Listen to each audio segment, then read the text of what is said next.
పాదు అయితే భోజనం చేసి బయటికి వస్తూ ఉంటాడు. అలా బయటికి వచ్చిన పాదుకి అయితే భాను చేతి కడగడానికి నీళ్ళు వేస్తూ ఉంటుంది. అలా చేయి కడగడానికి నీళ్ళు వేస్తున్న భాను వైపు పాదు చూస్తూ బస్సు అమ్మాయి చాలా ఫీల్ అయినట్లుగా ఉంది అనేది అనుకుంటూ ఉంటాడు. అలా అనుకుంటూ భాను నీళ్ళు పోస్తూ ఉంటే పాదు చేయి కొడుకుంటూ ఉంటాడు.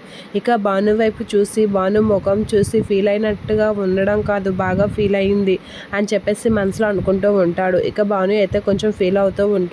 ఇక పాదు అయితే భాను వైపు అలా చూస్తూ ఉంటాడు. ఇక భాను అయితే పాదుకి నీళ్లు పోస్తూ ఉంటుంది. ఇక అలా భానుకి నీళ్లు పోస్తున్న భానుని చూసి బస్సు అమ్మాయి నిజంగా ఫీల్ అయింది, ఇప్పుడు ఎలా అని చెప్పేసి పాదు అయితే ఇలా ఇవ్వు అనేది అంటూ ఉంటాడు. ఏంటి అని అనేసరికి నీ చీర కొంగు ఇవ్వు అని అనేసరికి భాను అయితే అలా చూస్తూ ఉండిపోతూ ఉంటుంది. ఏంటి జిప్ అబ్బాయి ఎలా అడుగుతున్నాడు అని చెప్పేసి అయితే అనుకొని తన చీర కొంగునైతే ఇస్తూ ఉంటుంది. అలా చీర కొంగుని ఇస్తూ తన చెయ్యి అయితే చీర కొంగుతో తుడుచుకుంటూ పాదు అయితే భానుతో ఇలా అంటూ ఉంటాడు. కొంచెం కష్టంగా ఉంది కదా నీకు, ఒక తిన్న ఆకులో ఇంకొకరు తినడం అంటే చాలా కష్టంగానే ఉంటుంది, కానీ ఏం చేస్తాం, పెద్దవాళ్ళు పెట్టిన సాంప్రదాయం అలాంటిది. ఈ ఒక్కరోజుకే కదా, ఈ ఒక్కరోజుకి నెమ్మదిగా అలా అడ్జస్ట్ అయి తిను, రేపటి నుంచి అలాంటివి ఏమి ఉండవు అని చెప్పేసి పాదు అయితే అంటూ ఉంటాడు.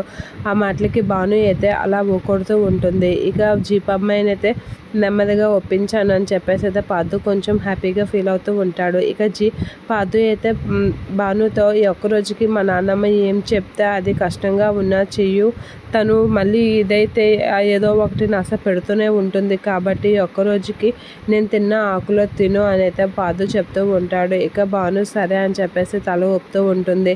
ఇక రేపటి నుంచి మా నాన్నమ్మ చెప్పినట్లుగా చేయకపోయినా కొంచెం ఆవిడ చెప్పినట్లుగా నడుచుకుంటే ఆవిడ నిన్ను మాటికి ఏమనకుండా ఉంటుంది అని అయితే పాదు అయితే వాళ్ళ నాన్నమ్మ గురించి కొంచెం చెప్తూ ఉంటాడు జాగ్రత్తలు భానుకి.